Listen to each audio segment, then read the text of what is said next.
میاش شکم دا رمضان دی میاش لا دا نوم چکم دے دا اللہ پخپل ورکڑے دے 12 میاشتی دی پدی کی دا ټول میاشتو نمونه چکم دے دا عربیانو ایخی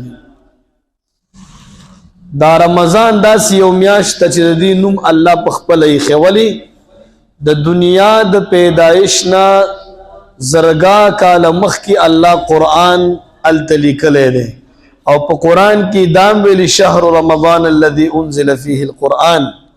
رمضان میاش اغدا چی دی کی قرآن نازل شوے دے نو معلومی کی دا چی دا رمضان میاش نوم اللہ پاک دیتا ایخی دا عزیزان و رمضان دا سیو بہترین میاش تا چی پدی کی کم سڑے دا اللہ عبادتو کی اللہ چی دا کم شی حکم کڑی اغا او کی دا کم شی نے منی کڑی اغا نزان منی کی اللہ پاک بے گناہونا اس وزی ولی علماء وی دا رمضان نم کی چی دا کم رامیم دواد در دمان دادا چی دا یوشے سوزی نو رمضان کم چی سڑے عبادتو کی دا دی گناہونا با اللہ اس وزی گناہونا بے اللہ ختم کی خوچی پا صحیح طریقے سر دا اللہ عبادتو کی نو دا یو ډیر بہترین میاش پا منگو تاسو باندې را روانه ده نبی علیہ السلام فرمائی وی چی کل دا رمضان المبارک اول شپشی لکا بیگانے شپا رسول اللہ مبارک فرمائی فتحت ابواب الجنہ دا جنت طول دروازی اللہ پاک خلاصی کی طول دروازی وغلقت ابواب الجہنم او پدی بیگانے شپا باندی دا جہنم طول دروازی اللہ پاک بند کی وسللت الشیاطین او سمر شیطانان چی دی دا طول اللہ پاک اتڑی پا زنزیرونو کی دی پر رمضان کی چی دا کم گناہ زمانگ نکی دا زمانگ دا یول سمیاشتو اغا نوست دے دا یول سمیاشتو دو گناہ چی کم اغا نچوڑ دے دا غید وجہ نکی گی شیطانان تڑلے شوی دی حضرت علی المرتضی رضی اللہ تعالی عنہ فرمائی و رسول اللہ مبارک فرمائی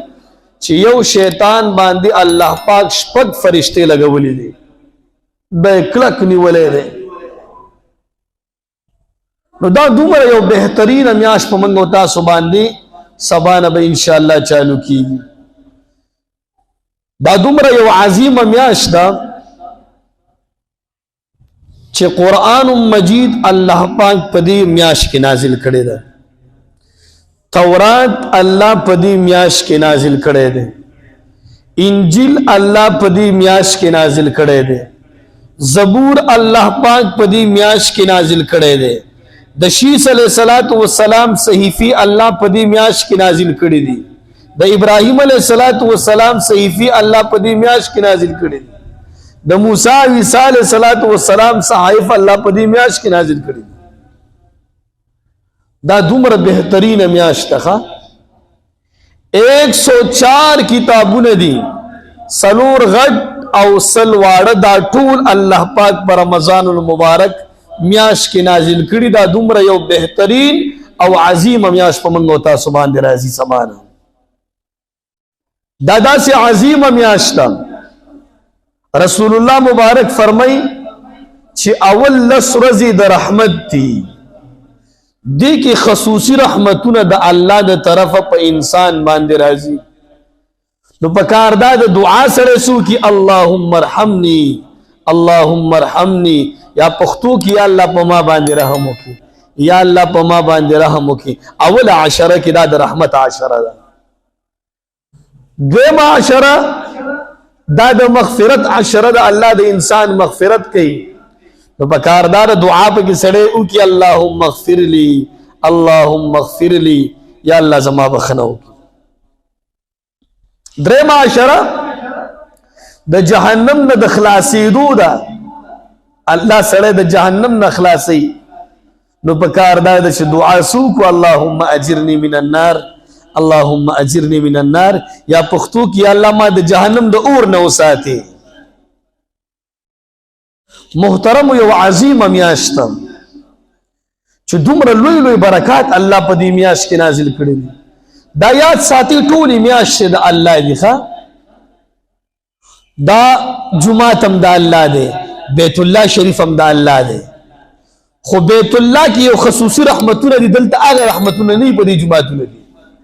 لکه په روایاتو کې راځي 120 رحمتونه الله په بیت الله شریف باندې راوړي. اوس دا هم د الله کور دی، خو هغه خصوصي رحمت دلته نه وي. نو ټول میاشت د الله دی، خو رمضان برنګ خصوصي میاشت دا بل نشته. دې ته الله عظمت ورکړی دی، خصوصیت ورکړی دی، دې ته الله شرافت ورکړی دی. د عبادات الله ډېر مخکې ګرځولي، د عباداتو کې کمالات دي.